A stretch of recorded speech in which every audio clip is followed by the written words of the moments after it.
libertad, es decir, ya se liberó de una cantidad de cosas que mantenían a la persona atada a las cosas mundanas y circunstanciales. Y entonces, después de esa liberación, ocurre algo muy importante. Tiene que transformarse, tiene que transmutar, tiene que convertirse en otra persona. Y en ese esfuerzo ocurre algo muy importante. Se hace otra persona efectivamente. Es decir, muere al mundo y nace a una nueva realidad. Y esto es muy importante. Entonces es una condición la que adquiere la persona altamente creativa, porque tiene que inventarse. Decía Nietzsche en uno de sus libros, en el Zaratustra, decía, hay personas que nunca se encontrarían si no fuera por inventarse. La idea es muy importante. Una de las mejores técnicas para que una persona cambie es que se invente, que decida quién quiere ser y empiece a actuarlo. Y va cambiando. Esto es importantísimo. Uno se tiene que inventar quién quisiera yo ser, qué deseo realmente ser. Y luego también hay que preguntarse en este canal qué deseo desear. Porque el asunto, y aquí hay que poner mucho acento, es que nosotros aprendimos a vivir, a pensar, a desear, a todo lo que hacemos con un cierto aprendizaje. Nos enseñaron qué deberíamos desear, qué deberíamos pensar, cómo deberíamos vivir, cómo relacionarnos con los demás, qué sentido podría tener la vida, qué sentido podría tener la muerte. Y todo esto no solo lo recibimos, sino que lo dimos por bueno y vivimos en función de ese aprendizaje. Y la transmutación es, después de liberarse de esa atadura, de pensar que uno está amarrado a los aprendizajes y de sentirse ya libre de ellos y dispuesto a volar, tiene que inventar quién quiere ser. Porque ha abandonado la vieja estructura del ego. Y eso es importantísimo. ¿Quién quiero realmente ser? ¿Qué debo hacer? De ahí les voy a contar una historia judía muy interesante. Este era un profesor de historia que se puso malísimo y le dijeron que estaba muy cerca de la muerte. Estaba en verdad muy grave él, que las enfermedades o padecimientos que tenía eran decisivos. Entonces, como buen judío, fue a ver al rabino y le dijo que le pasa esto. Y el rabino le dijo, bueno, vas a hacer dos cosas. Te vas a cambiar de nombre y vas a cambiar de actividad. Entonces el hombre dejó las clases de historia, se fue al campo, se puso a pintar y se curó. Bueno, tiene un supuesto atrás. El nombre y la actividad determinan mucho de la vida. Uno cambia de nombre y cambia de actividad y se convierte en otra persona. Y empiezas a tener otra perspectiva. Por supuesto que en este caso estamos hablando de abuelos espirituales y lo que uno debería aspirar a ser no es el Chapo Guzmán, sino una persona bien desarrollada y bien espiritual. Pero eso es muy importante. Muy, muy importante. Entonces, ese es el paso de la carta 17. El paso a reinventarse, a rehacerse, a recomponerse como persona. Ahí también tiene que tomar muchísima responsabilidad. Claro, pero hay que pensarlo en términos como estos. Una persona estudia una carrera, pero no encuentra trabajo, se dedica a otra cosa. Se transforma, es otra persona. Y sí, tiene responsabilidades, pero que lo hace sin querer, sin darse cuenta. Okay. Porque no es lo mismo ser ingeniero que ser vendedor, por ejemplo. Cuando yo tenía ya como 40 años,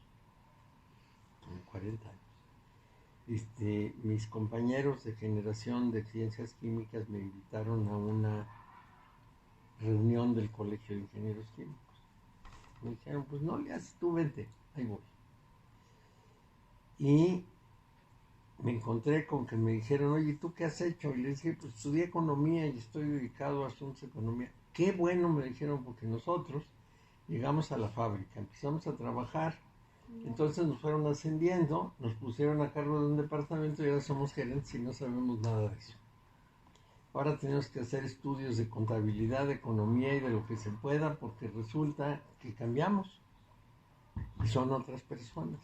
Entonces uno tiene que pensar en la posibilidad del cambio, pero sobre todo tiene que desear la posibilidad del cambio, porque hay que transformar la persona que ha estado más o menos dentro de ese derrotero durante muchísimos años y de pronto se abre la posibilidad de ser otro y de ser aquello que nosotros idealizamos.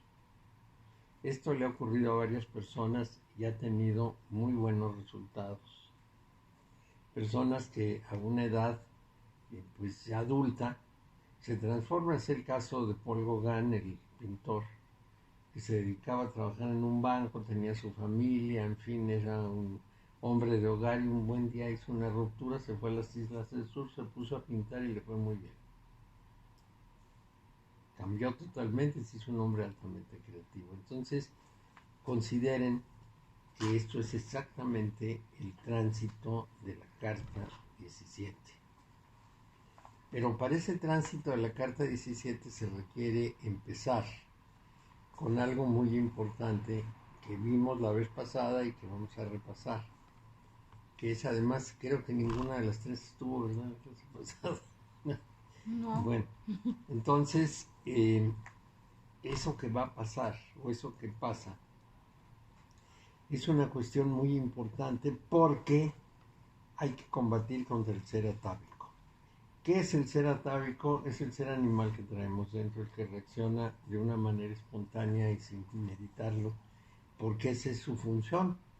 Es decir, todos nuestros antecesores, más bien los antecesores de todos, fueron durante mucho tiempo un animal más dentro del conjunto de animales del mundo. Uno más que era un grupo pequeño, se lo comían y comía, estaba a la mitad de la cadena alimentaria. Además era débil con relación a los demás, estaba acostumbrado pues a luchar muchísimo por su supervivencia, y ese ser desarrolló una cantidad de lo que pudiéramos llamar huellas biológicas para reaccionar al medio. Y esas huellas biológicas las tenemos nosotros, están grabadas en nuestra memoria neurogenética. Entonces son profundamente importantes porque nos llevan a actuar en condiciones extremas como animales, como animal humano, con reacciones que a veces son de huida, a veces son de ataque y a veces son de autodestrucción y en verdad no controladas. Entonces, una persona que ha llegado a este nivel y que ya tiene el poder de ser libre, que ya no tiene las inhibiciones sociales y que ha hecho su propia moral, es muy peligroso si deja salir a su ser atávico, porque no le importará hacer cualquier cosa. Tenemos un ejemplo en un personaje llamado Aleister Crowley, que fue el guía de una organización de fines del siglo XIX que se llamó la Gran Orden de la Aurora Dorada. Este hombre entró jovencito, se fue formando adentro y dada su gran habilidad, pues se convirtió en la cabeza de esto cuando murieron los viejos.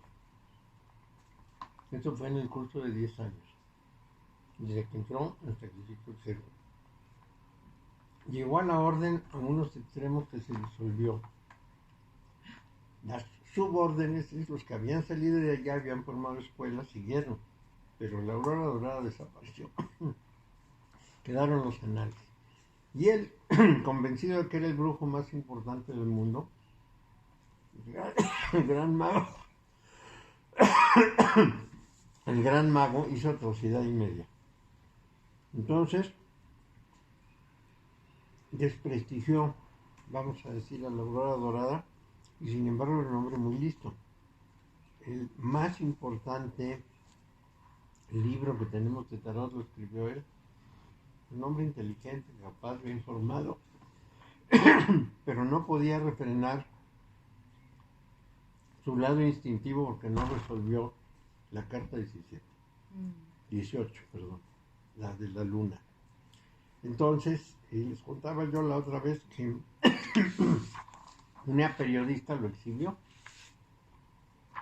Él se enojó mucho y decidió demandarla. La demandó. Entonces empezó el juicio. A la mitad del juicio, el juez dijo: yo he trabajado de juez 40 años y he conocido todas las infamias humanas, pero nunca las había visto todas juntas. Y le dijo: y usted pierde el juicio. Imagínense cómo sería. Qué miedo. A pesar de eso, saliendo del juicio, una jovencita de 20 años le dijo: señor, quisiera tener un hijo de usted. Y lo tuvo. Entonces, bueno, siempre hay personas a las que les gustan las emociones fuertes. Las emociones fuertes. Imagínate. Pues, bueno, entonces, el Sendero 19 es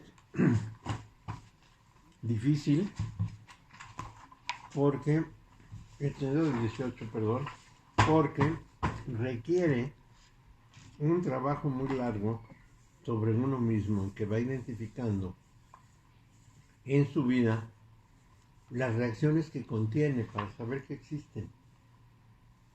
Por ejemplo, yo a veces he oído a alguien que entran a su casa y le roban y dice: pero si los tuviera aquí los mataba. Y claro que no los mata, pero lo piensa.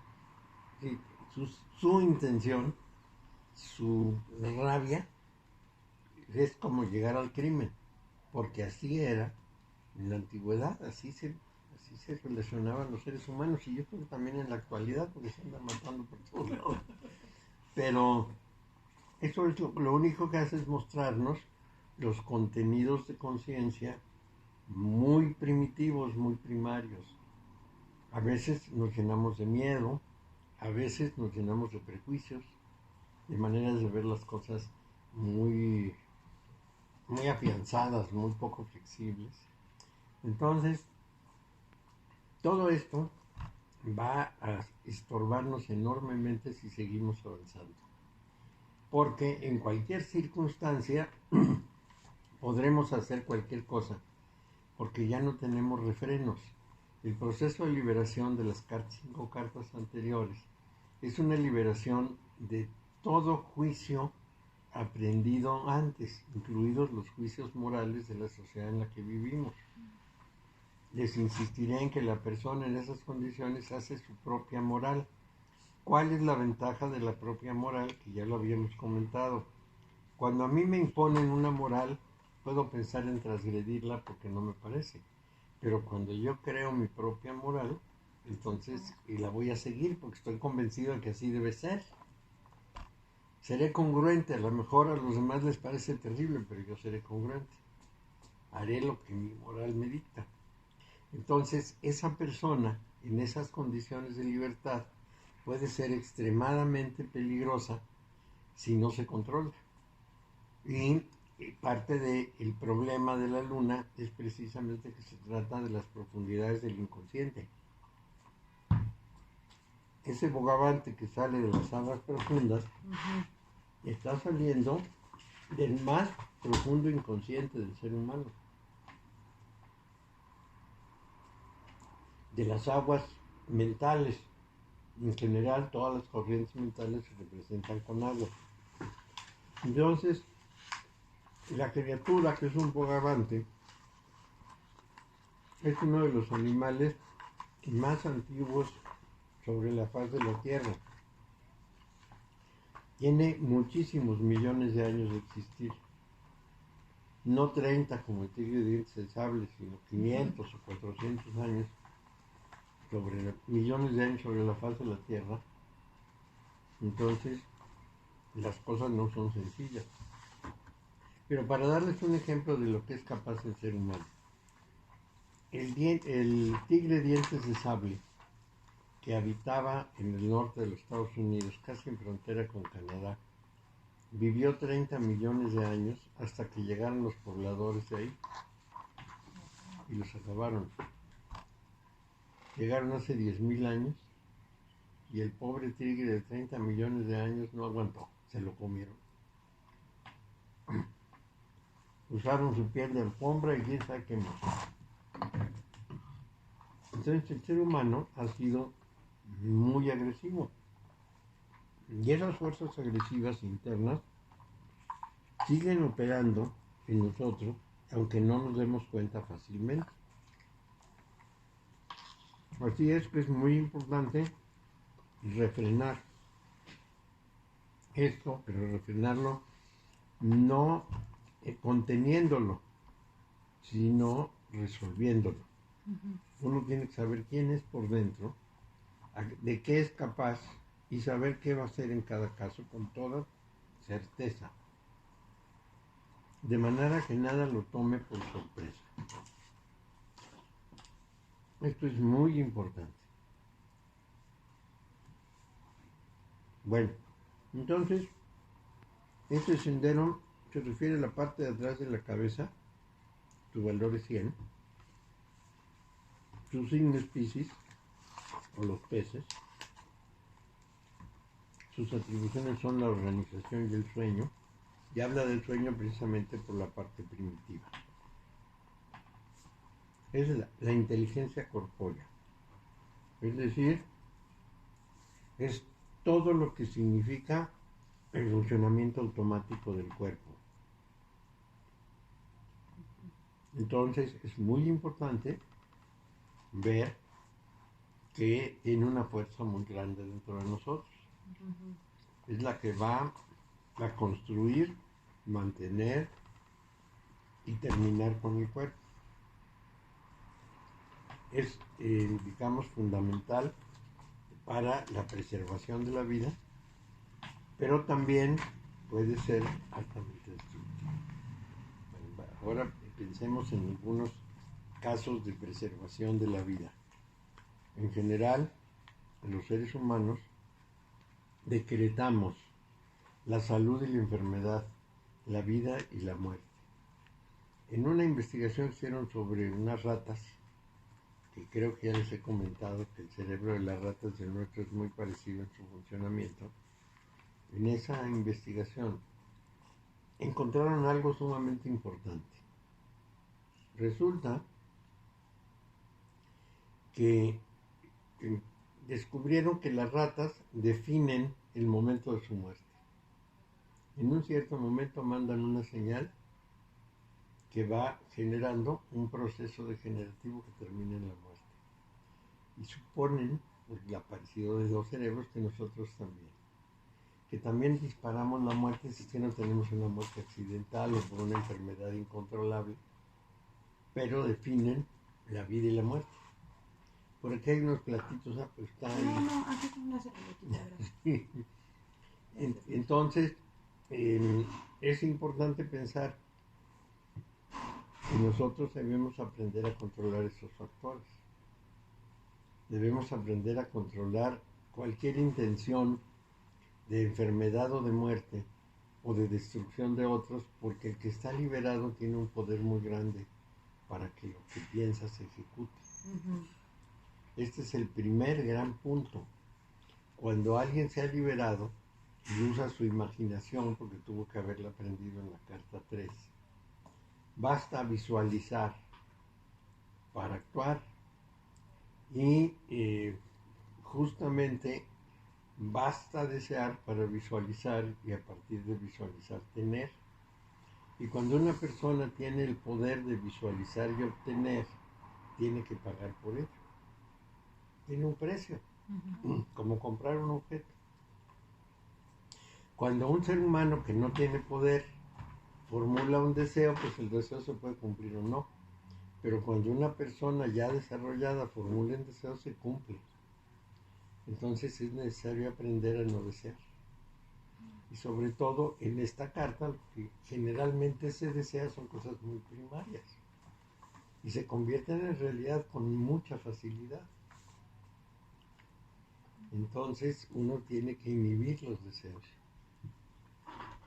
Esto no es tan del gusto. No, pues no. No, pues no, porque yo quiero esto y quiero aquello y no, ya no debo querer uno. Ajá. Sí. ¿Pero por qué? Por lo mismo que decía el Buda.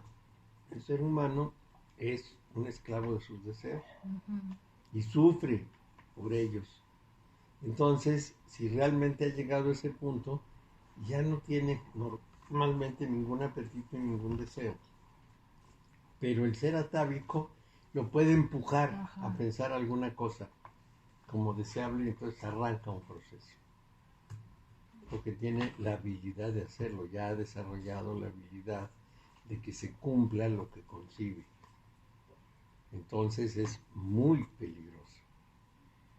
Incluso si son cosas buenas, o sea, Sí. ¿O no superfluas? ajá. No, cosas buenas por lo siguiente. Nosotros tenemos una definición social de lo bueno y lo malo, pero no sabemos cuál es en realidad el gran orden del mundo, por qué las cosas suceden como suceden.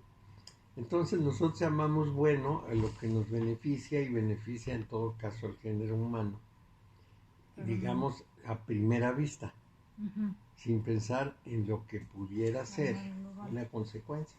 Vamos a pensar en cosas tan sencillas como esta. Para la humanidad fue muy benéfico calentarse con leña, pero se acabó los bosques.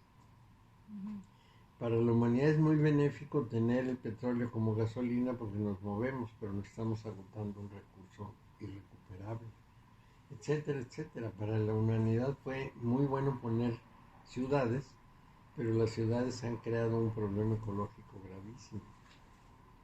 Y además han desplazado a muchísima flora y fauna que vivía en esos lugares. Para los seres humanos es muy benéfico comer carne, pero para los becerros es fatal. Los encierran en unos cajoncitos en que no se pueden mover, no pueden convivir con otros, los crían para engordar, total, los arruinan, no pueden ni caminar, ni hacer ejercicio, ni nada, están parados en la jaula. Para los seres humanos una carne muy rica, muy agradable, se la comen muy contentos, pero el pobre cerdo la pasa re mal y los pollos también, en unas jaulas horribles. Entonces, digamos que es muy difícil pensar que uno hace el bien. También lo podríamos ver de esta manera. Si una persona tiene que pasar por una enfermedad para aprender algo y nosotros le quitamos la enfermedad, ya no aprendió y tendrá que pasar por algún otro problema para aprender.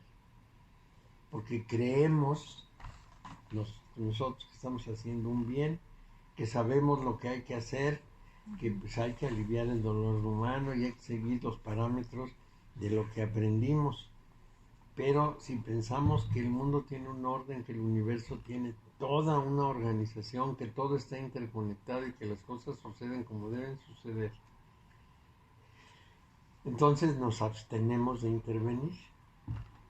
Probablemente hayan leído de muchos maestros que no intervienen, no hacen nada, escuchan, aconsejan, pero no intervienen. Si lo vemos de otra manera, nos vamos a encontrar con que los evangelios nos presentan un Jesús que anda curando por todos lados a la gente. Esa presentación da en qué pensar o en qué sospechar, porque él se dedicó a decir que la vida material no era importante, que tenía que tener una vida espiritual. Entonces, ¿por qué le dedicó tanto tiempo a andar curando gente? ¿Para qué? Si lo que tenía que hacer era arrepentirse porque ya se iba a acabar el mundo, ya era el fin de los tiempos, ya prácticamente se venía encima el gran cataclismo. Y lo que tenían era que purificar el alma, que es lo que decía Juan el Bautista cuando los bautizaba. Yo parto de que ustedes se han purificado el alma y despurifico el cuerpo, porque ya llegó el fin de los tiempos y en cualquier momento se va a destruir todo esto. Pero no curaba al cualquiera, curaba al que creía, curaba al que... O sea, no curaba por curar cuestiones físicas nada más. Más bien yo creo que los como premiaba con la curación del cuerpo por haber creído, Pero creían que los iba a curar, no necesariamente lo seguían. Tenían fe. Bueno, tenemos que considerar que la redacción de los evangelios la hicieron personas que no lo conocieron y fue muy posterior. Sí, claro. Sí. Entonces vamos a encontrar una cantidad de cosas que son, digamos, la mente del Percepción autor. del que escribió, Sí, la versión vio, del que creyó. escribió. Porque finalmente todo lo que Jesús predicó y que sus discípulos absorbieron no fue lo que Pablo predicó. Porque Pablo dijo, todo lo que ustedes andan diciendo del Evangelio es un Evangelio de hombres. Eso lo dice en Gálatas. De pronto van a visitar a los Gálatas algunos de los apóstoles y les hablan de cómo vivió Jesús y demás. Y entonces Pablo les manda una carta regañándolos y dice, ustedes les creyeron, pero el Evangelio de Dios es de hombres. No, incluso si hubiéramos conocido a Jesús de carne y hueso no es importante. Al que yo conocí fue al Cristo ascendido, entonces Él es el que me dio su Evangelio. Y aunque los discípulos le decían, es que el Señor no dijo eso, no, es que Él era humano en ese momento, pero el del cielo me dijo otra cosa. ¿Y quién dice que sí es? Pues es todo lo que le creyeron a Pablo. Ajá. Y Pablo fue el fundador de la religión en Roma. Uh-huh. De ahí deriva lo que tenemos nosotros. Toda la interpretación es paulina. Bueno, pues está sujeto a opinión. Pero lo importante, pues, es que el Jesús de carne y hueso todo el tiempo predicó diciendo, no importa lo que pasa en la tierra, no importa lo que pasa en el mundo de todos los días, porque esto se va a acabar. Y lo único que va a permanecer son justamente las partes espirituales, vamos a llamarles así. Los que creen que tienen que amar al prójimo, que tienen que hacer acciones limpias y bondadosas, bien intencionadas, los que tienen fe en que esto debe ser así. Y predicó muy claro, según yo predicó muy claro. Y dijo, al que me quiera seguir va a tener que sacrificarse mucho y va a tener que discutir con todo el mundo que no le va a creer. Por eso decía que se pelearán padres e hijos, esposos, etcétera, porque todos los que lo siguieran pues iban a encontrar una oposición muy grande. ¿Cómo va a ser eso? Bueno, entonces todo esto es materia de la carta de la luna. Cada quien debe interpretar ese proceso de los evangelios como lo entienda, pero lo que es clarísimo es que todas las funciones atávicas, todas las funciones que son de esa visión material y muy concreta, son acciones que corresponden a un impulso no razonado, no controlado, no espiritualizado, sino como sale, que es válido en muchos sentidos porque estamos en el mundo. Es válido para todas las personas que viven para estar en el mundo, comer, disfrutar el mundo, etcétera, pero las personas que andan buscando la solución espiritual ya no les sirve mucho. Esa parte atávica les estorba más que les ayuda, sobre todo por la facultad que han adquirido de realizar las cosas. Si una persona común tuviera esas facultades, pues querría tener mucho poder, ser muy rica, someter a los demás, cosas que sabemos y hemos visto en el mundo un número incontable de veces. Bueno, entonces, en el orden del arquetipo habla de una jerarquía oculta. Esto tiene un trasfondo muy grande, que es el trasfondo del hinduismo. en el hinduismo pasó lo siguiente. Cuando llegaron los arios a la India, llegaron con los Vedas casi ya completos, casi escritos. Lo único que tomaron adicional fue... ¿Se cayó algo? No, como que un ruido raro. Lo único que tomaron adicional fue a Shiva. El dios Shiva se integró a su panteón de dioses. Pero, y esto es importante, los Vedas estaban escritos y tenían un relato del universo que en el siglo XVI-XVII con la Ilustración lo consideraron fantasioso y mitológico. Es decir, los científicos de Occidente prácticamente se burlaron de lo que decían los indios. ¿Qué decían los indios? El universo tiene billones de kilómetros y tiene muchísimas edades, millones y millones y millones de años. Y dijeron, no es cierto, son tonterías, el mundo tiene 4000 años, como dice la Biblia, y además lo único que existe es la Vía Láctea. Nada de que en un universo grandísimo, no, pues vemos la Vía Láctea. Ya con eso. Y ya con eso, sí. No fue sino hasta 1925, el 1 de enero, que para gran sorpresa del Congreso de Físicos se presentó un documento de Hubble en que decía que sus investigaciones del espectro le habían demostrado que la Vía Láctea era una entre millones de galaxias y que el universo era extensísimo y que medía tanto más cuánto. No le atinó exactamente, pero se aproximó mucho. Sin embargo, era la misma medida que habían dicho los indios en sus Vedas, escritos hacía 4000 años. Entonces las cosas no son tan sencillas. Y luego se descubrió la edad del universo, que ya sabemos que es alrededor de 13,000 millones de años, que también lo habían dicho. Ahora falta descubrir las eras, etc. Pero justamente en esos mismos escritos, los indios dicen que el universo tiene muchos planos y que esos planos están habitados por seres. Igual que nosotros somos seres de un plano, en los otros planos hay seres. Y hay jerarquías, hay niveles, hay seres más avanzados, menos avanzados. No lo hemos comprobado a la manera científica porque es imposible de comprobar. Para los científicos lo que no se ve y no se mide no existe. Pero estos seres pertenecen a dimensiones del mundo y del universo en las que nosotros no podemos estar. Aunque vivimos en ellas, porque todas están entremezcladas, no las distinguimos. Son invisibles para nosotros. Ya les había yo comentado que se considera que hay 9 dimensiones y nosotros solamente vivimos en 3. Entonces en las otras dimensiones puede haber una gran cantidad de seres y muchas jerarquías. Pero también pueden ser jerarquías negativas.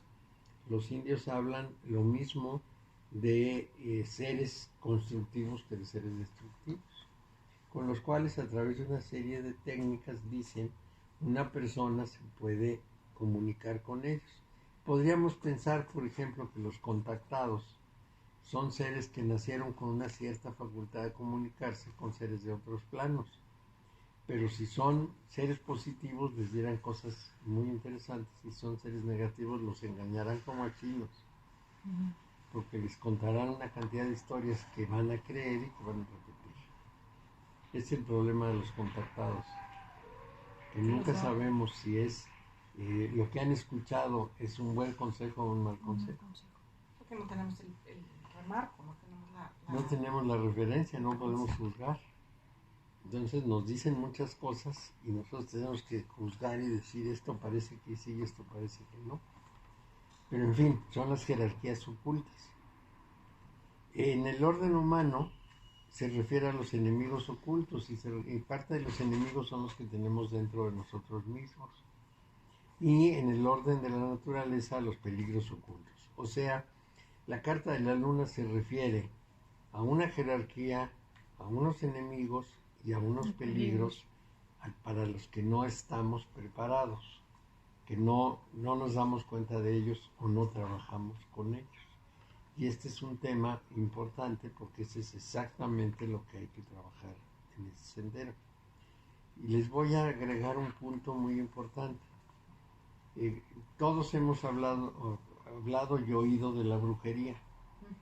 La brujería tiene unas ciertas bases que pudiéramos llamar bases naturales y bases eficientes.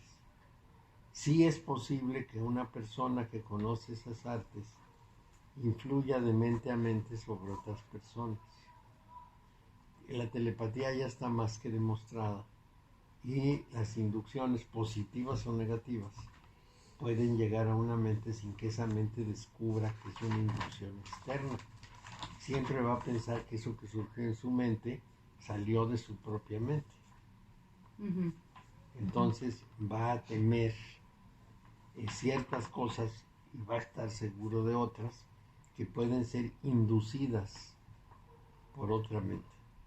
Eso es importante de concebir.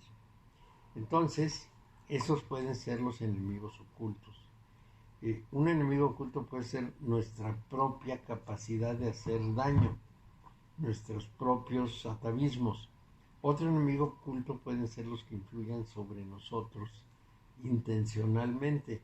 Y un tercer tipo de problemas podría ser los que influyan en nosotros sin intención, de una manera negativa. También los hay positivos, pues, pero estamos hablando de los enemigos. Entonces, también va a pasar que cuando una persona ha llegado a ese grado de la transmutación, hay una gran cantidad de seres que no son de buena intención y que identifican con cierta facilidad a alguien que ya está zafado de sus cadenas y entonces se convierten en enemigos y tratarán de atacar a aquel que está libre. Cualquier persona que sea realmente libre y se manifieste libre recibe ataques de cualquier tipo. Vamos a pensar en movimientos y no en personas. Por ejemplo, la teología de la liberación que se desarrolló en América obtuvo un rechazo absoluto de Europa. ¿Y por qué un rechazo absoluto? Por la razón simple de que les cambiaba el juego. Eso era todo, ¿no? Ellos tenían el poder. Si ustedes lo reflexionan un poco, nuestra educación es eurocéntrica. O sea, a nosotros nos importa Europa. Estudiamos más la historia de Europa que la historia de América, sin lugar a dudas. Y nos interesa más la vida en Europa que la vida de América. Sí. ¿Sí? Muchísimo. Piensen en la cantidad de series que hablan de la historia de Europa y las 2 o 3 series que hablan de la historia de México. Es clarísimo. Y todo lo que nos educan es para considerar que los europeos tienen la razón y que ellos son los meros meros y que ellos van a mandar. Cuando surgió una idea de la iglesia de la pobreza, la iglesia que debía dedicarse a los débiles de América, que debería defender a los pobres, le echaron abajo. Y condenaron a los promotores de la teología de la liberación. Estos son jerarquías que refrenan cualquier cambio. Esa novedad no les gustó. Juan Pablo I propuso una iglesia pobre. Dijo que iba a vender el Vaticano y que se iban a ir a vivir a los suburbios de Roma y que no duró ni 28 días. Se lo echaron. Sí. Entonces, esas son jerarquías ocultas también. Cualquier persona que cambia y que ya no está encadenada y que ya no sigue las inducciones que le dieron, se convierte en peligrosa. Y la sociedad misma, no solo las jerarquías ocultas, la sociedad misma se convierte en enemiga. Cuando una persona habla de ciertas cosas, los otros la atacan porque no las creen o porque les da miedo. Yo tengo una alumna, una señora muy rica, que ha estudiado mucho, que ha leído mucho, y entonces ella cree que efectivamente ha habido extraterrestres que han llegado a la Tierra y tiene muchos argumentos. Cada vez que lo plantea en una reunión, se le van encima. empiezan por decir que siendo mujer no puedo opinar. Y que además esas son locuras y sueños, que no es cierto, que no es cierto y que no es cierto. Que eso no puede ser y que son tonterías. De cualquier cosa que opine. Por ejemplo, dice, las pirámides no pudieron hacerlas los egipcios. No sabes. Los arqueólogos dicen que sí. No puedes opinar. Obviamente que la reprimen y le dicen, ella es muy valiente y sigue peleando. Pero sí, pero sí la desdeñan, se ríen de ella, se burlan. Es La verdaderamente invalidan. terrible, sí. Porque ella habla de todo, habla de los sumerios, de los anunnakis, de la curvatura de la Tierra, de lo que ustedes quieran, y de todas maneras no le van a dar la razón. ¿Por qué? Pues porque les derrumba el edificio de creencias. El problema es ese. Y no todo el mundo lo quiere ver derrumbado. No, claro. No, Que está claro. agarrada y dice, ¿sabes qué? Así me dijeron, y así está bien, y así me lo voy a comer. Claro, eso es muy importante. Entonces, por ejemplo, todas las personas que han puesto en duda los regímenes políticos, que eso es muy importante de considerar, los regímenes financieros y los regímenes religiosos han sido perseguidos. Todos los, por ejemplo, Lutero pegó sus 95 tesis en la puerta de la iglesia. Muy abiertamente salió y lo que escribió lo pegó para que lo vieran. Las 95 tesis llegaron al Papa y el Papa en principio no las aceptó y dijo, seguramente las escribió cuando estaba borracho, mañana que despierte, al día siguiente se va a arrepentir de todo lo que dijo. La iglesia requería una reforma profunda, mucha gente la había pedido, Lutero se atrevió a hacer las tesis y si no lo mataron fue porque lo defendieron los nobles alemanes que lo protegieron muchísimo, si no lo hubieran matado. ¿Por qué? Porque cuestionó interpretaciones de la Biblia, de los evangelios, de la vida de Jesús, etcétera, que a ellos no les gustó. Por ejemplo, Lutero en una de las tesis, en la 23 me parece que es, o la 22, habla de la teología de la cruz frente a la teología de la gloria. ¿Cuál es la diferencia? Y esto es muy propio para lo que estamos viendo. La teología de la gloria es, el Cristo está en el cielo y le vamos a pedir que nos dé dones, que nos dé cosas, que nos resuelva problemas, que nos resuelva enfermedades, que nos dé dinero, que todo lo que sea necesario. Sí, dame. La teología de la cruz es distinta, hay que acompañarlo en el Vía Crucis. Es decir, hay que padecer en la vida, trabajar y hacer la labor que él pidió hacer y que estaba haciendo. Y entonces no es un camino de pedir, es un camino de acompañar y dar. Esa teología de la cruz es importantísima. Por supuesto que se lo criticaron mucho. 500 años después, el Papa Benedicto volvió a aludir a la teología de la cruz y dijo que era muy importante. 500 años después. Ningún papa se había atrevido a defender esa tesis. ¿Por qué? Porque es muy fácil convencer a las personas con la teología de la gloria. Tú pide y te van a dar, pero es muy difícil decir, sigue los pasos de Jesús y sacrifícate y ve por tu prójimo y échalo adelante. Eso está muy difícil. Eso es importantísimo de considerar, porque precisamente cuando se entra aquí, en la parte crepuscular, la parte lunar, que corresponde al mundo sublunar que se le llamó, es una parte tan animal que lo único que quiere son beneficios. Estar bien, gozar, disfrutar, comer, dormir, tener relaciones sexuales, vivir pasionalmente. Todo esto es parte del mundo lunar. Satisfacción inmediata. Satisfacción inmediata, intensa y corporal. Sobre todo pasional, de las cosas más fuertes, las que sacuden mucho a la persona. Todas las cosas sutiles no les importan. Entonces, si alguien se va a gritar al estadio y pues se queda muy satisfecho, regresa muy contento, pero lo único que ha dado curso es a su fuerza natural. Desde luego yo no creo que nadie vaya al estado con intenciones espirituales. Es altamente improbable.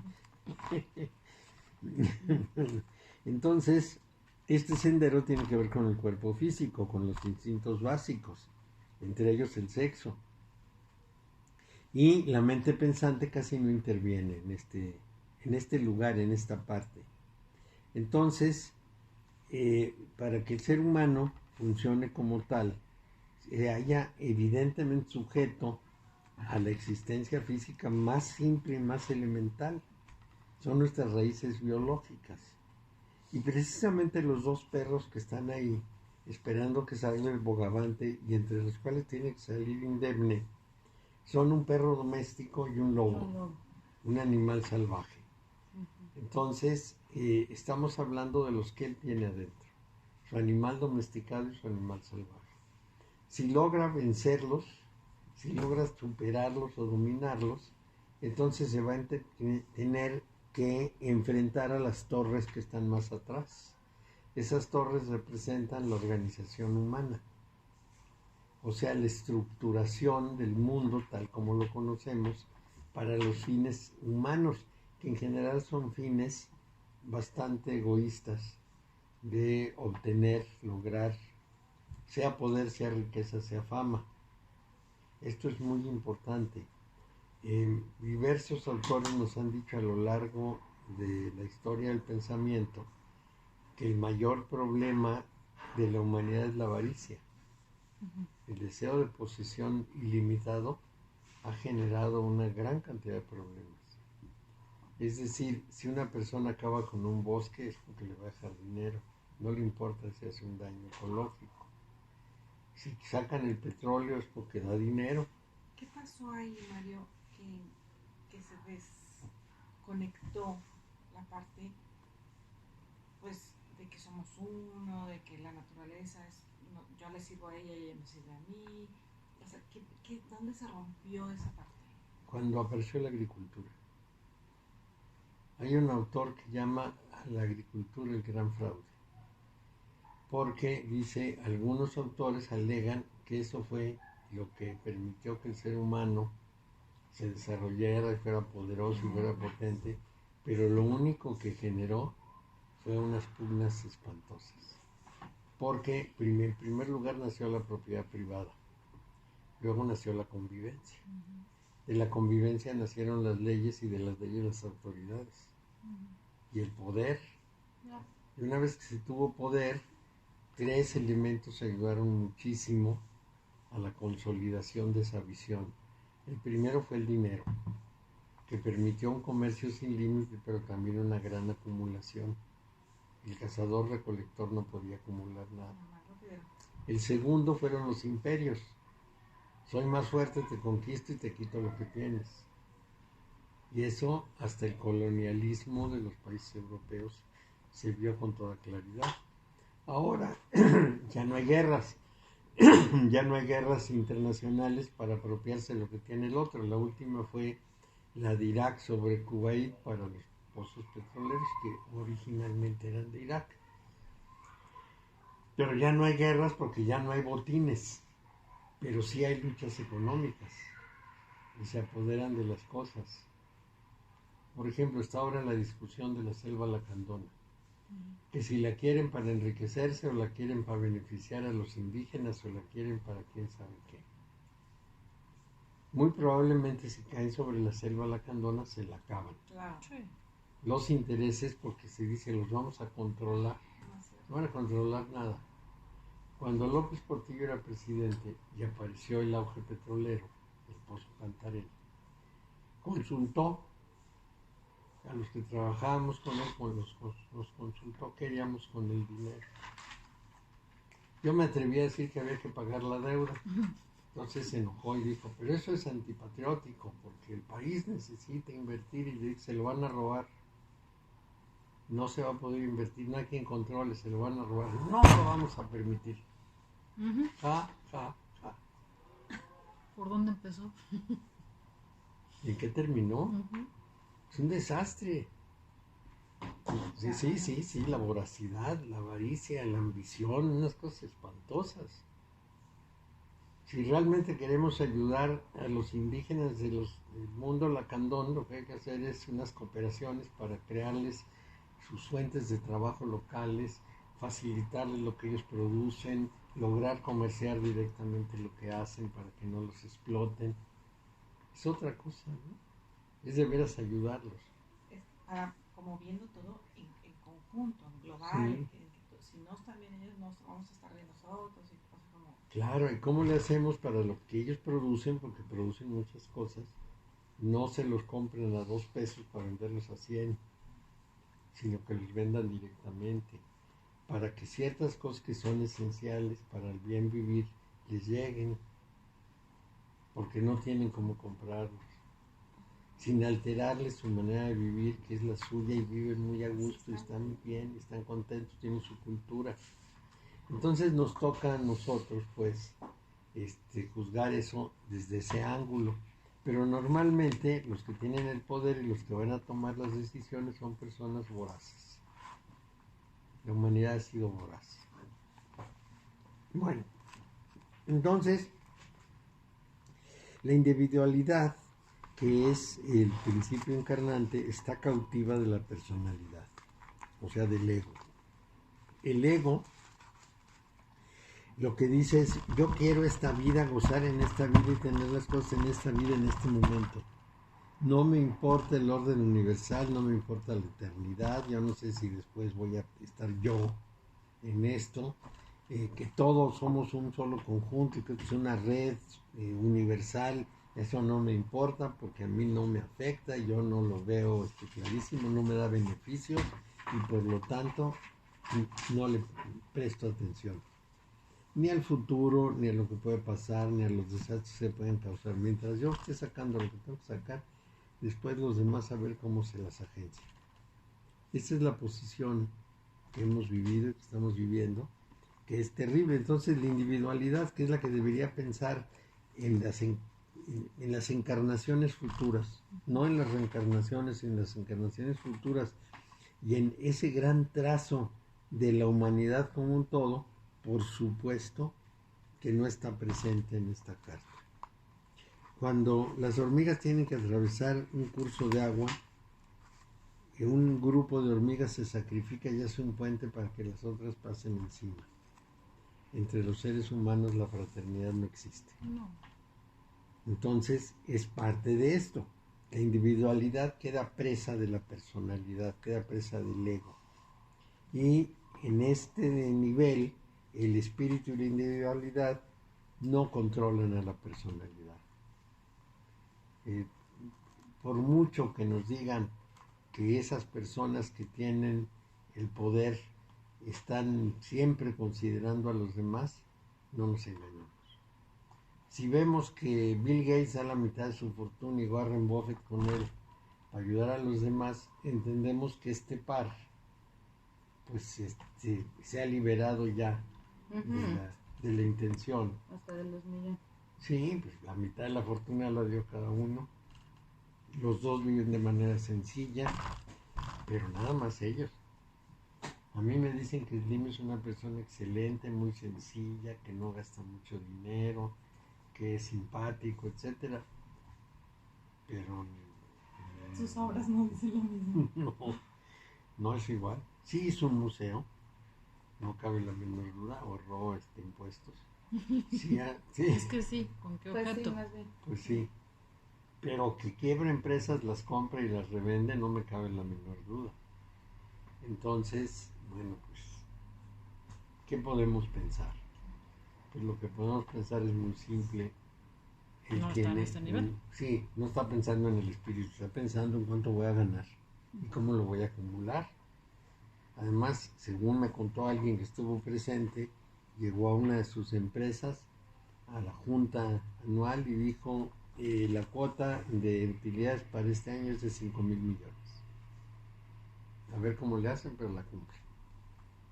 Entonces, el presidente o director de esa compañía, pues hace lo que sea, pues si no pierde el puesto. Sube precios, baja calidades, compite con los otros, quién sabe qué haga. Pero tiene que tener 5,000 millones de utilidades. ¿Para qué quiere 5,000 millones? Se está llegando ¿A qué juega? Bueno, pero esto es muy importante, es el ego sobre todas las cosas. Y de esa manera la personalidad será la triunfadora en la medida en que esta carta impere. Entonces, es muy importante el trabajo que hay que realizar sobre esto para ir transformando esa posición muy corporal en una posición que piense más en lo que trasciende. Y aquí cabe recordar un principio general. El cuerpo muere, la conciencia permanece. Toda conciencia que no se ha cultivado va a quedar en un estado lamentable. Sí. El cuerpo habrá disfrutado mucho, pero se acaba. Y los bienes que el cuerpo obtiene se quedan. En el momento en que Slim muera, pues se va solo. Ese es el problema. Entonces, hay desconocimiento, hay instintos, y a veces ignoramos lo que estamos haciendo y nos parece natural lo que estamos haciendo. A mí me tocó el atender al hijo de una mujer, una enfermera muy consciente y muy dedicada a la gente. Pero el hijo verdaderamente elemental. En una de esas historias me dijo, es que cuando alguien me reta a mí o a mis hermanos, yo pierdo la conciencia. Un día un sujeto empezó a burlarse de nosotros, me fui encima, lo agarré y me empezó a ahorcar, y si no ha sido por mis hermanos que tuvieron, lo mato. Con una gran tranquilidad. Bueno, pues ese es el atavismo. Se deja ir y hace hasta el límite, no le importa hasta dónde llega. No, pues hacer nada frente a una persona así. Pues no. No, y además un día la mujer asustadísima lo dejó. De plano, porque además sintió la amenaza de este hombre encima, que le iba a pegar o le iba a hacer algo terrible. Entonces la mujer dijo, no más, yo ya no sigo contigo. Ah, no, estaba enfurecido. ¿Cómo que no va a seguir conmigo? Claro que sí. Va a seguir conmigo porque va a seguir conmigo. ¿Qué es eso? Entonces, aceptó terapia con la idea de que ella se convenciera. Cuando ella le dijo ni con terapia, dejó la terapia, claro. Él no quería cambiar, él lo que quería era conservarla a toda costa. Qué curioso. Pero a toda costa, Seguir con ella. Para maltratarla. claro. O Pues sea, sí. no era una buena, no era algo consensado para decir, bueno, vamos a mejorar, vamos a No, mejorar la nada, relación. no. Para seguirla maltratando y para seguir siendo medio salvaje. Esto es gravísimo. Pero bueno, así es. Entonces, ¿qué es lo que pasa? Que las fuerzas de Netzach, que es la naturaleza en bruto, es la que se refleja hacia abajo. Es la que a través del canal de la línea 18, que es esta de aquí, manda a la manifestación directamente la función animal. Y a esa estamos sujetos. La carta 18 es el contacto directo entre el mundo salvaje y la persona manifiesta. Entonces, desde Netzach se proyectan las fuerzas divinas, que son las leyes de la naturaleza, y por lo tanto, pues todavía está en los principios del viaje evolutivo. ¿Y por qué los principios? Porque todavía está en el mundo salvaje. Es más, los cazadores-recolectores no eran tan salvajes como somos ahora. Eran bastante más moderados. Ni siquiera se peleaban de una tribu con la otra, a menos que fuera algo muy grave. Porque había suficiente espacio para todos. Sí. Entonces, siempre vamos a tener vida física. Tenemos que aceptarlo. Y nuestro pasado muy primitivo tiene que encontrar atrás de esa actitud salvaje, la parte bella de la naturaleza, la parte creativa. Porque la naturaleza ciertamente tiene una parte muy destructiva, pero también tiene una parte muy creativa. Tiene una cara bella y una cara terrible. Basta cualquiera que haya vivido un huracán o el tsunami de Indonesia para saber lo que puede hacer la naturaleza. Pero también basta ver cómo los animales salieron corriendo en Indonesia para saber que la naturaleza también tiene medios de defenderse. ¿Por qué el ser humano no percibió como los animales el problema? Porque perdió sus facultades. Eso también nos dicen los Vedas. En las 4 suberas de la era en la que estamos, dicen, la cuarta es la menos civilizada. Es la era en que se ha perdido facultades muy importantes, como ya no necesitar muchas palabras porque hay telepatía, no necesitar libros porque hay memoria, y además tener esa calidad de poder percibir la realidad que está escondida detrás de las cosas.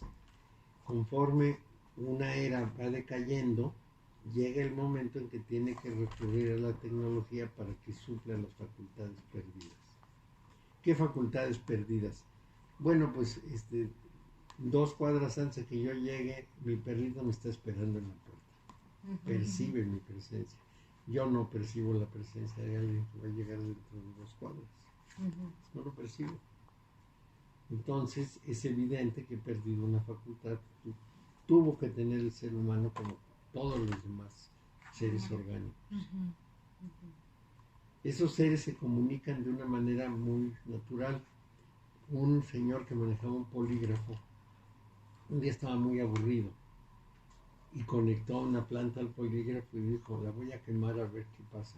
Y la planta empezó a gritar, nada más de que pensó en que lo iba a quemar. Es decir, la planta percibió la intención y empezó a gritar. El polígrafo detecta cosas muy chiquititas, entonces los gritos eran muy grandes y la planta de junto también empezó a gritar porque se dieron cuenta de que el hombre estaba por destruirlas.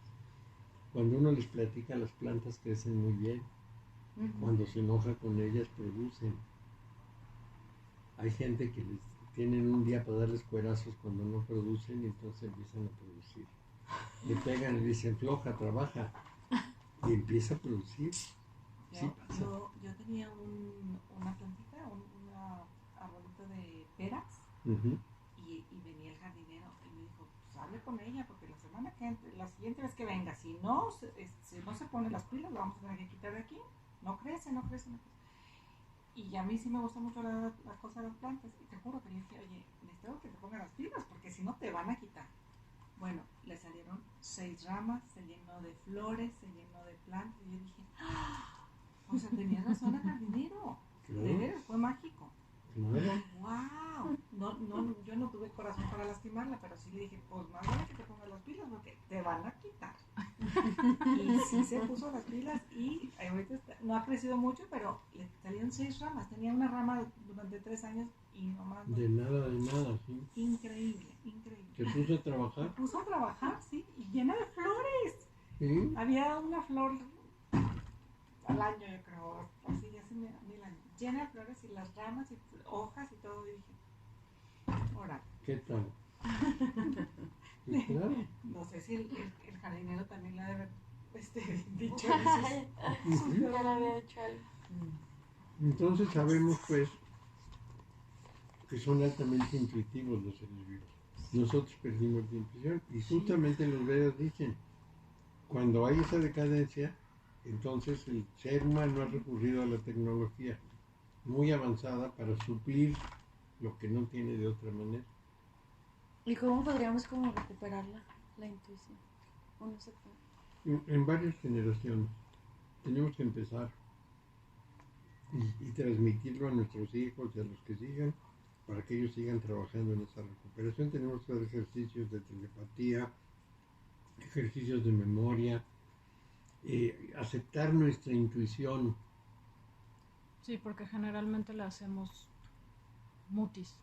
Ujú. O la negamos Sí. también, ¿no? Alguien te dice, no, es que sentí como, no, que sentiste ni que nada. A ver, Ujú. tal cosa. Yo un día venía en el coche hace como un mes y dije, si no puedo meter el coche al estacionamiento porque un vecino está atravesado, me voy a mi departamento.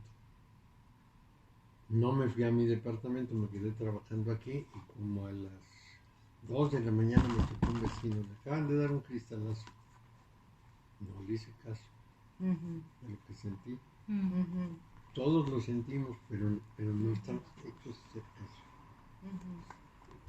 Percibimos las cosas y las desdeñamos.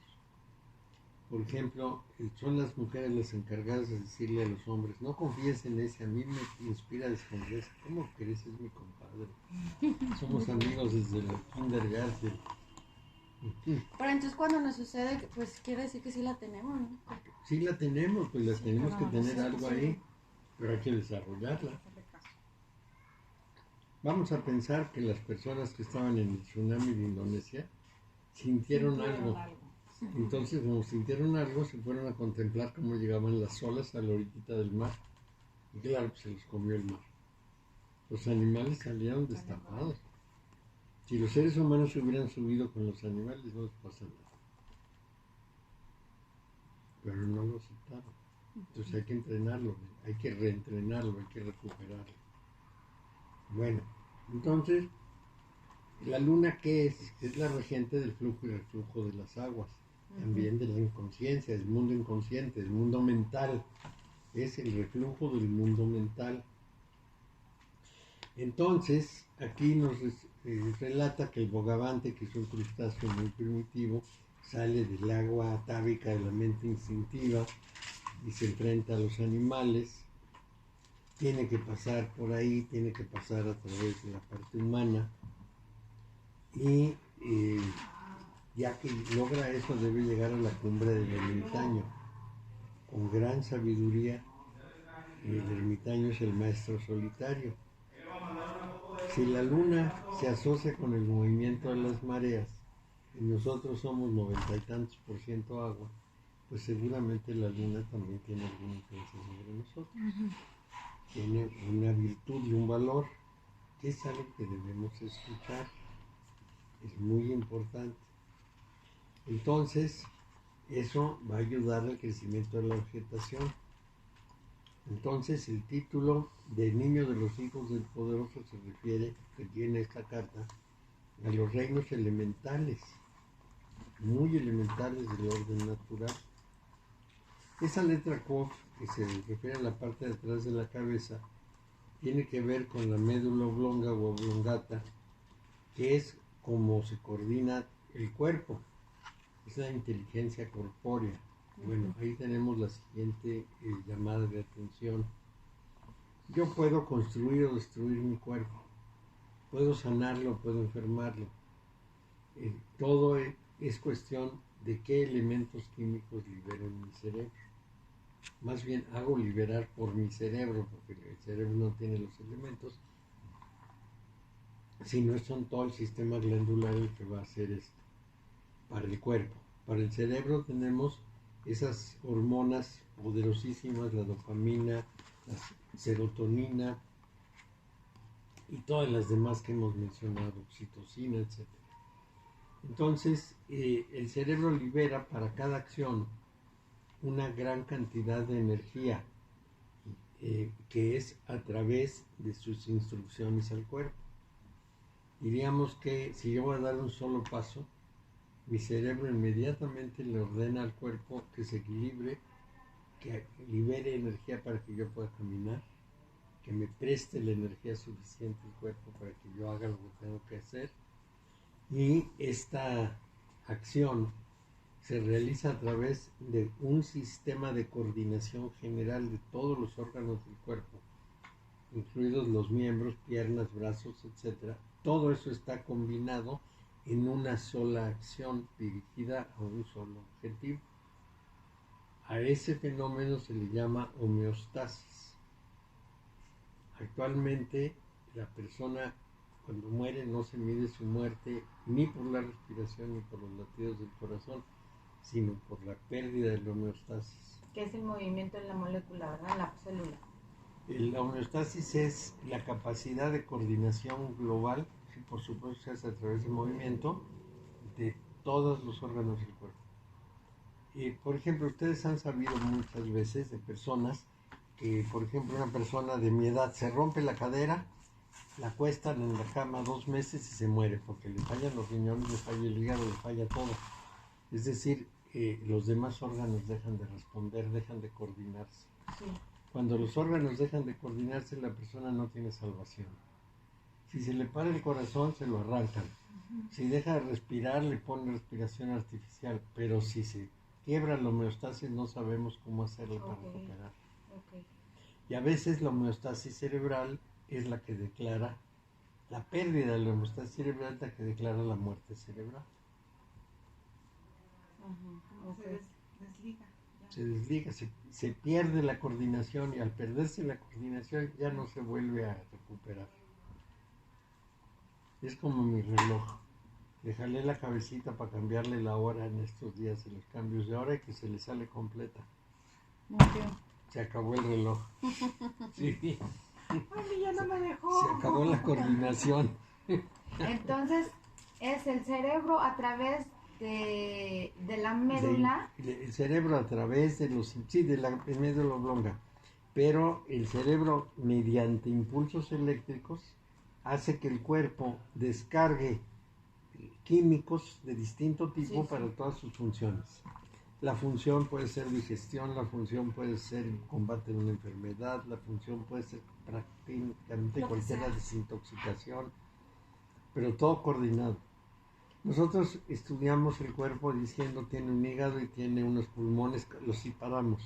El cuerpo es una unidad transparente y pasan líquidos de uno al otro lado continuamente. Entonces tenemos que ver ese funcionamiento unitario como la vida. Cuando deja de haber el funcionamiento unitario, tenemos que hablar de la muerte. Tenemos trillones de células en el cuerpo, cantidades increíbles de células que se coordinan todas con todas. No sabemos cómo le hacen. Pero son como si fueran una unidad, pero no es una unidad. Es decir, yo tengo una unidad virtual que llamo mi cuerpo y mi persona, pero es virtual. Porque no es unidad, es una multiplicidad de células. Y yo pienso, yo soy esto y las células son mías. Y eso es mentira. Las células son mi cuerpo, yo completito y mi cerebro. Lo único que se sale de ahí es lo que llamamos la mente, es decir, el producto del cerebro, que también podríamos llamarlo la conciencia. Entonces, tengo un cuerpo eficientísimo y tengo una conciencia. El cuerpo se va a morir, la conciencia va a permanecer. Esa es toda la fórmula, no necesito más. Entonces, yo tengo que mantener el cuerpo vivo para que la conciencia opere. En el momento en que el cuerpo falló, pues me muero y se acabó la conciencia presente en el mundo manifiesto. Entonces, el problema consiste en mantener el cuerpo lo más posible, pero no vivir para el cuerpo. Porque se va a ir. Es mi vehículo. ¿No? Cuidarlo nomás para mantenerlo. Sí. Cuidarlo y tenerlo muy bien y muy aceitadito y todo perfecto. Y entonces hay un momento en el cual yo me voy a morir y mi conciencia quedará en ese estado. Ya no va a evolucionar, ya no se va a poder mover, ya no tiene experiencia. De manera que si llego completo, si llené los huecos, esa conciencia va a estar muy en paz. Si no llené nada, va a sufrir muchísimo porque dependía de lo que pasaba con el cuerpo. ¿Y no va a reencarnar? Y va a encarnar. Lo que pasa es que toda la conciencia se adhiere a una conciencia general y luego parte de toda esa experiencia aparecerá en otro ego. Pero no se va a acordar, muy difícilmente puede recordar la experiencia pasada. Sí hay gente, sí hay niños que lo recuerdan por un tiempecito, pero no sirve de mucho porque ya no son.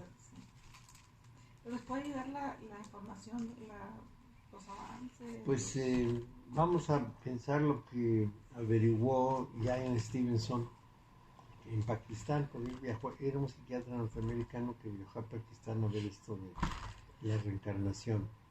Entonces encontró a niños que le decían, salud, Perdón, gracias. yo fui la señora Mengana que vivía en tal lugar y tenía una familia y tenía hijos. Él tomó a los niños, los llevó a comprobar que era cierto, se comprobó en muchos casos, pero pues el niño tenía otra familia y el niño, ese recuerdo le duró hasta los 5 años, pues después cuando el cerebro ya madura, se borra y entonces, ¿de qué pudo haber servido? Bueno, sirve como una experiencia, como un escalón y puede servir como hace el doctor Weiss para explicar los conflictos que pueda tener una persona. Claro, El conflicto viene de una experiencia, traumática anterior, por eso ejemplo. es. Y ahora dice que está explorando el futuro, que también el futuro puede explicar lo que nos está pasando. La razón es que en el universo no hay ni pasado ni futuro. Y entonces eso nos da mucho de explicación. Porque hace ya mucho tiempo están tratando de determinar si nosotros somos capaces de afectar nuestro pasado. Es decir, si algo que vivimos en el pasado no fue resultado de la influencia del adulto. Sí, hagan cuenta que en este momento yo tomo decisiones pensando en mi infancia que cuando era niño me afectaron y por eso se encaminó por ese rumbo. Es una exploración muy difícil, cuesta mucho trabajo hacerla, pero bueno, cuando uno está en camino de investigación. Ahí sobre el principio de que no hay pasado, presente y futuro. Así es este principio. Y sobre todo en vista de que la experimentación científica ha llevado a saber que las partículas elementales pueden viajar al pasado con toda facilidad. Si eso es posible, entonces todo puede viajar al pasado. Los experimentos señalan que la opinión que tiene uno en el presente de cómo pudo haber ocurrido un fenómeno determina en buena medida cómo ocurrió el fenómeno. Han hecho unos experimentos muy interesantes. Juntan grupos y les dicen, vamos a hacer tal cosa, ¿cómo se comportará? Y a otro grupo le dicen, vamos a hacer tal cosa. A ver si ustedes pueden adivinar cómo se comportó. Entonces los del futuro pues tratan de adivinar y dan opiniones. Y como hay un control para cómo suceden las cosas, entonces llegan a la conclusión de que las opiniones del futuro influyeron para que pasara algo que no tiene explicación en función del experimento en sí, sino que las expectativas futuras de cómo pudo haber sucedido transformaron la conducta de un fenómeno que pasó en el pasado. Eso es fantástico. Fantástico. Fantástico. Y entonces en esa base podemos hacer un montón de cosas que no podemos. Claro, ya Claro. hay libros que explican cómo le haces para estar, ¿cuántos? Creo que 6 segundos adelante, ¿no? Sí, se puede, claro. 6 Están segundos anticipando. adelante. Ajá, Anticipándote a anticipándote. Sí. Más de una vez uno sabe lo que va a decir alguien y lo dice. Sí. O cuando alguien está hablando uno piensa la palabra y Te lo llega. voy a prestar. A mí se me hace Sí. pesado, pero ya hay muchas. Es muchas investigaciones interesantes. Aquí estamos hablando precisamente de una vida típicamente orgánica, corporal, en la cual se ha hecho a un lado la parte de conciencia porque somos cuerpo. Y la recomendación precisamente es hay que controlar al cuerpo. Es decir, está a nuestro servicio, no nosotros al servicio de él. cuerpo. Entonces yo le puedo decir al cuerpo, esto no te toca. Y ya. Sí, No te comas las galletas de fresa. sí. No, las vuelo desde que abro la puerta. Sí, ¿verdad? Que huelen a fresita. Pero, bueno, pues sí, sí se puede. uno tiene que ser dueño del cuerpo, el amo del cuerpo, porque está a nuestro servicio. ¿Al servicio de qué? De la conciencia. Y cuidarlo, porque también es nuestro vehículo. Claro. Pero, pues muchas personas ceden al cuerpo. Muchas. Muchas. En muchos sentidos. Y se hacen mucho daño. Pensemos en las drogas, en el cigarro, en el alcohol, en la comida. Pues en el ejercicio mismo. El ejercicio. Cuando es obsesivo, ¿no? Sí, Como... yo he visto un montón de gente que, oye, pero si estás demacrado o si estás enfermo. No. Es como, según esto, como una fortaleza, pero también les digo, oye, pues es tu cuerpo, dale también descanso. Y, No te vas a tronar. sí.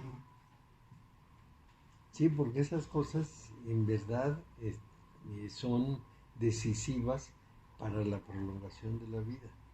Pero ¿para qué queremos prolongar la vida? ¿Para ver comedias? No, para desarrollar lo espiritual más. Sí, porque ya me voy a jubilar y entonces se sientan ante la televisión todo el día, pues no sirve de nada la jubilación. Hubieran seguido trabajando mejor. Eran más productivos y tenían más vida. Sí, porque de veras se mueren re pronto cuando se ponen así. Y además son muy estorbosos. Ya les he contado que una señora un día me dijo, ay, si jubiló mi marido es como tener el refrigerador en la sala, no sé qué hacer con él. Pues ¿qué haces? Y el hombre no sabe ni qué hacer. Sí, mucha gente se muere. Se lee el periódico, se camina, sale a dar una vueltecita al parque, regresa, estorba por todos lados, se mete a la cocina, no deja a la mujer cocinar, un desastre.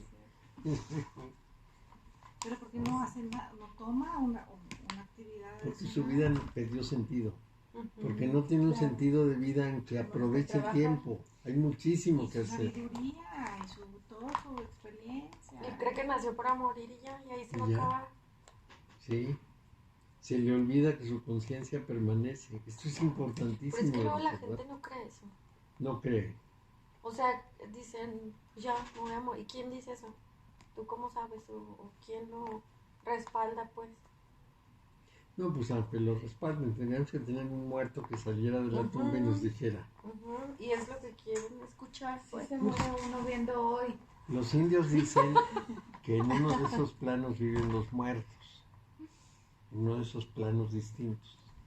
Y los astronautas dicen que pasado cierto lugar, y cuando se sale de la Tierra se oyen muchas voces Sí, humanas, sí. sí. Entonces debemos considerar que quién sabe qué pasa.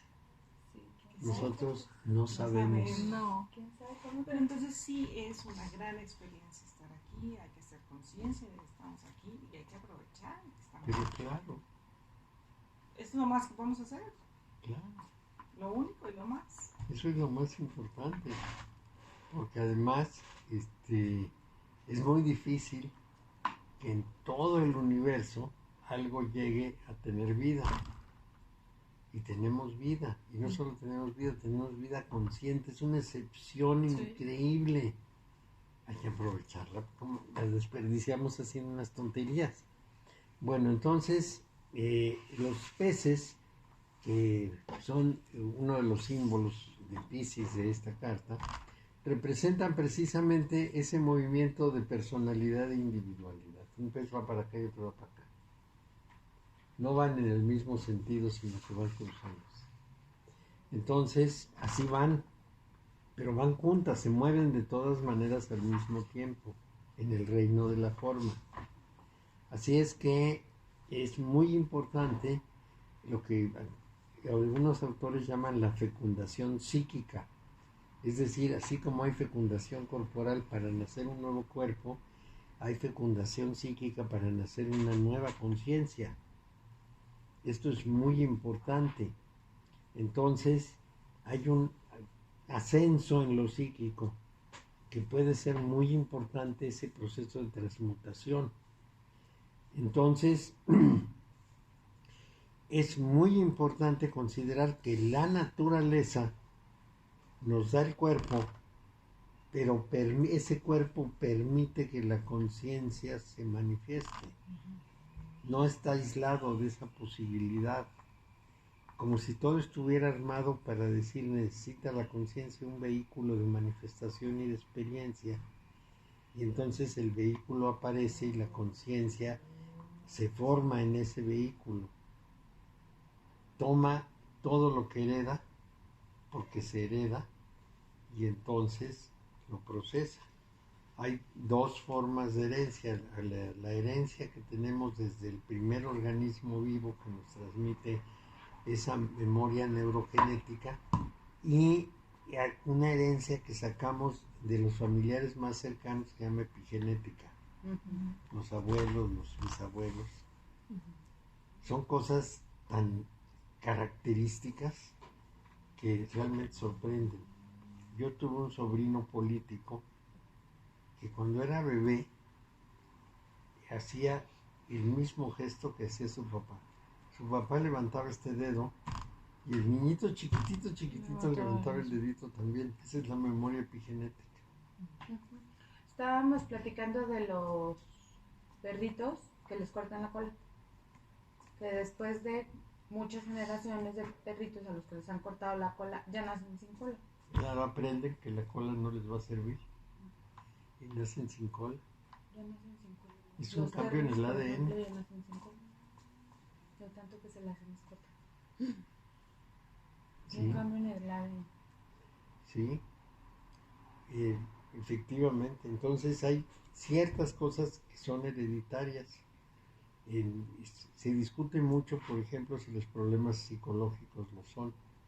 Cosas como la bipolaridad, en La que ansiedad, la depresión, Sí. todo eso, ¿no? sí, pero siempre la persona se puede librar de esa herencia si se revela. Si no se revela, no. Bueno, entonces estamos hablando de un crustáceo primitivo que tiene que salir a la luz, y eso lo único que nos cuenta es la historia de la humanidad. Bueno, entonces, ¿cuál es la respuesta al estímulo? Es la acción. La acción está simbolizada por lo que hace COF, o decir, la médula oblongata. ¿Qué es la característica de un ser vivo? Reacción al estímulo. En realidad, la demostración de la vida es la reacción al estímulo. Un cuerpo inanimado recibe el estímulo, manifiesta el efecto del estímulo, pero no reacciona. Y el ser vivo reacciona. Esto es muy importante. Las únicas reacciones del mundo no vivo son las reacciones estrictamente químicas. Yo le echo ácido a algo y se quema, y los átomos se mezclan y se pasan muchas cosas de ese género. Pero es una reacción automática, no es una reacción consciente. Y hasta el más pequeño ser vivo, hasta los organismos unicelulares, frente a amenazas del ambiente, reaccionan conscientemente con acciones de supervivencia. No se acercan al problema, se alejan. ¿Sí? Entonces, la naturaleza salvaje se manifiesta de muchas maneras, y en nosotros se manifiesta como los tabúes, las supersticiones, los sacrificios de sangre, las magias primitivas. Sí, y esa es como la Isis negra, la Isis terrible de la naturaleza.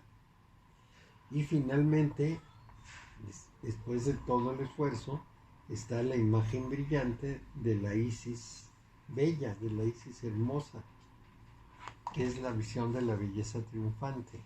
O sea, en la naturaleza hay las fuerzas destructivas y las fuerzas constructivas. Entonces, lo que tienen que manifestarse son las fuerzas creadoras. Por eso, toda la parte atávica de que nos describe la carta de la luna, que es la Isis negra, tiene que ser vencida y superada por la belleza natural, la capacidad natural de generar lo positivo. Aquí viene un ejemplo de la tabla redonda en que si Weygen, que es vengativo y salvaje, esas son las fuerzas brutas, lucha contra el gigante verde, que es la fuerza natural. Pero en fin, esa es la historia de la tabla redonda. El sendero 29 es misticismo de la naturaleza. ¿Cómo se celebraba el misticismo de la naturaleza en Grecia? Bueno, por ejemplo, las Lupercales. Las Lupercales eran unas celebraciones en que a los jóvenes los desnudaban y los lanzaban al bosque. En el bosque tenían que matar un lobo por sus propias fuerzas y habilidades. Luego le quitaban la piel y se hacían una como faldellín de tiras de piel del lobo, y con otras iban como con un látigo pegándole a la gente. Ese era el ritual de iniciación de la adolescencia. Pero esas Lupercales después se convertían en un fiestón, pero sensacional, porque se dedicaban a beber, a comer, a tener relaciones sexuales, porque era la celebración del inicio de la siembra. Entonces se le pedía a la madre naturaleza que, así como los humanos se reproducían, reprodujera la tierra. Incluso en lugares más primitivos, o más bien muy anteriores a Grecia, lo que se hacía era enseñarle a la naturaleza lo que le estaban pidiendo. Las mujeres fértiles se sentaban en la tierra para que la naturaleza supiera lo que tenía que hacer. Y luego un joven se sacrificaba, lo castraban, su miembro lo echaban en la tierra para que fecundara la tierra, y le prometían que la madre tierra lo iba a convertir en estrella. Entonces se dejaba sacrificar encantado, porque iba a ser el amante de la diosa durante un año. La fiesta me puede parecer salvaje, pero para ellos era natural. Y se la pasaban, pero en las dionisíacas hacían miles de cosas, ¿no? Sí. Bueno, seguiremos. Muy interesante la luna. Ya nos falta Muy poderosa. algo de esa carta, pero bueno, vamos despacio porque es importante.